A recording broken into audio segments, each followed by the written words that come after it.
राजाओं का वृत्तांत दूसरा भाग अध्याय 5। राजाओं का वृत्तांत दूसरा भाग अध्याय 5। नामान कोढ़ी का शुद्ध किया जाना।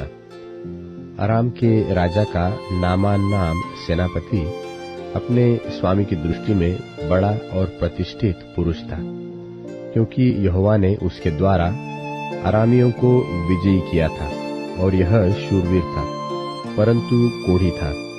अरामी लोग दल बांधकर इसराइल के देश में जाकर वहां से एक छोटी लड़की बंधुआई में ले आए थे और वह नामान की पत्नी की सेवा करती थी।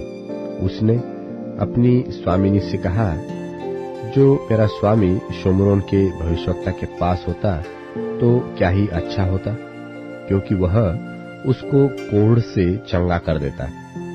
तो किसी ने उसके प्रभु के पास जाकर कह दिया कि इस्राएली लड़की इस प्रकार कहती है। अराम के राजा ने कहा, तू जा, मैं इस्राएल के राजा के पास एक पत्र भेजूंगा। तब वह 10 किक्कार चांदी और 6000 टुकड़े सोना और 10 जोड़े कपड़े साथ लेकर रवाना हो गया, और वह इस्राएल के राजा के पास वह पत्र ले गया, जिसमें यह लिखा था कि जब यह पत्र तुझे मिले तब जानना कि मैंने नामान नाम अपने एक कर्मचारी को तेरे पास इसलिए भेजा है कि तू उसका कोढ़ दूर कर दे। इस पत्र के पढ़ने पर इस्राएल का राजा अपने वस्त्र फाड़कर बोला, क्या मैं मारने वाला और जिलाने वाला परमेश्वर हूँ कि उस पुरुष ने मेरे पास किसी को इसलिए भेजा है कि मैं उसका कोढ़ दूर करूं? सोच विचार तो करो, वह मुझसे झगड़े का कारण ढूंढता होगा। यह सुनकर कि इस्राएल के राजा ने अपने वस्त्र फाड़े हैं, परमेश्वर के भक्त एलीशा ने राजा के पास कहला भेजा, तूने क्यों अपने वस्त्र फाड़े हैं? वह मेरे पास आए, तब जान लेगा कि इस्राएल में भविष्यवक्ता तो है।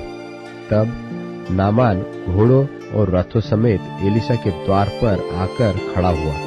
तब एलीशा ने एक दूत से उसके पास यह कहला भेजा कि तू जाकर यरदन में 7 बार डुबकी मार, तब तेरा शरीर जो का त्यों हो जाएगा और तू शुद्ध होगा।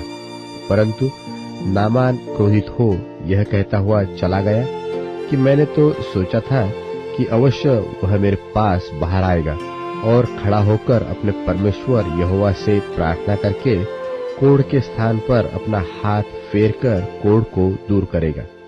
क्या दमिश्क की अबाना और परपर नदियां इस्राएल के सब जलाशयों से उत्तम नहीं है?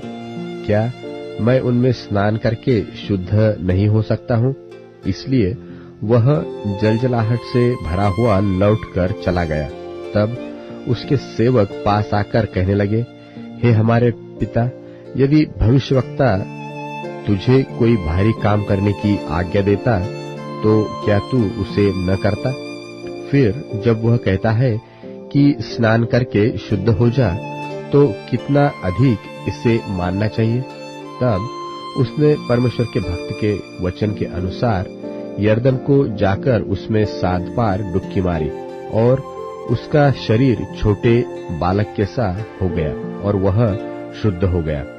तब वह अपने सब दल बल समेत परमेश्वर के भक्त के यहाँ लौट आया और उसके सन्मुख खड़ा होकर कहने लगा, सुन, अब मैंने जान लिया है कि समस्त पृथ्वी में इस्राएल को छोड़ और कहीं परमेश्वर नहीं है।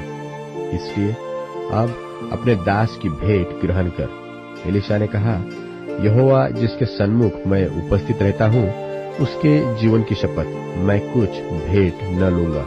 और जब उसने उसको बहुत विवश किया कि भेंट को ग्रहण करे, तब भी वह इनकार ही करता रहा।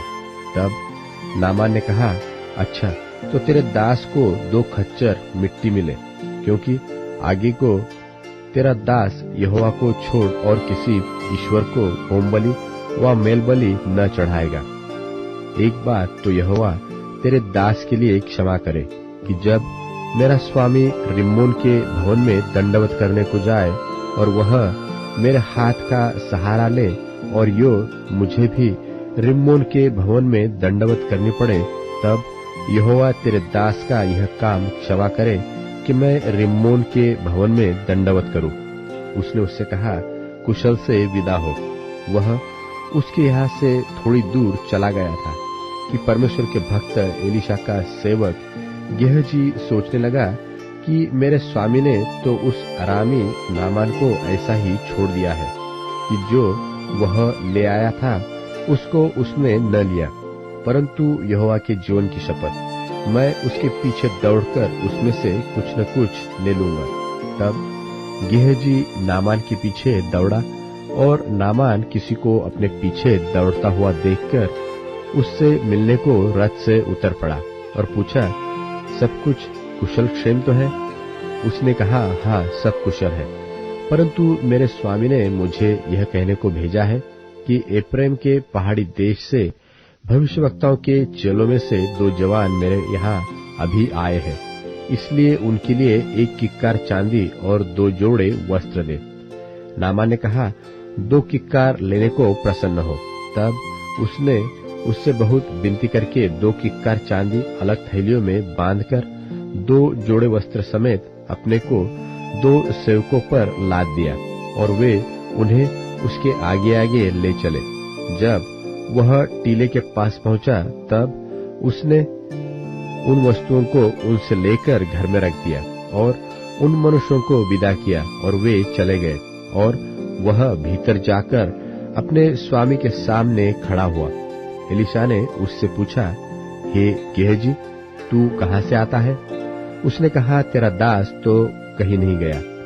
उसने उससे कहा, जब वह पुरुष इधर मुंह फेर कर तुझसे मिलने को अपने रथ पर से उतरा तब वह पूरा हाल मुझे मालूम था। क्या यह समय चांदी व वस्त्र व जलपाई व दाख की बारियां, भेड़ बकरियां, गाय बैल और दास दासी लेने का है? इस कारण से नामान का कोढ़ तुझे और तेरे वंश को सदा लगा रहेगा। तब वह हिमसा श्वेत कोढ़ी होकर उसके सामने से चला गया।